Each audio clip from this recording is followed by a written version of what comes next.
Pernah tak korang pergi berubat, lepas tu tanya ustaz, siapa yang hantar benda ni kat saya?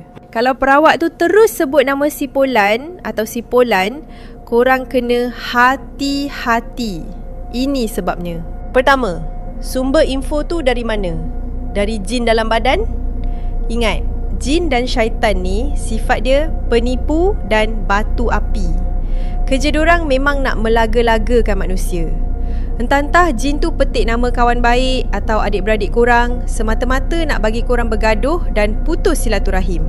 Kedua, kadang-kala sihir tu boleh terkena pada orang yang bukan sasaran, ibarat peluru sesat.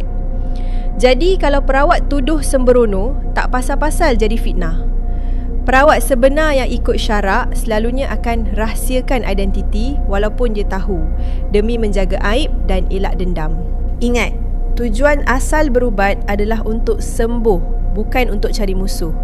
Segala yang jadi adalah izin Allah untuk uji kesabaran kita.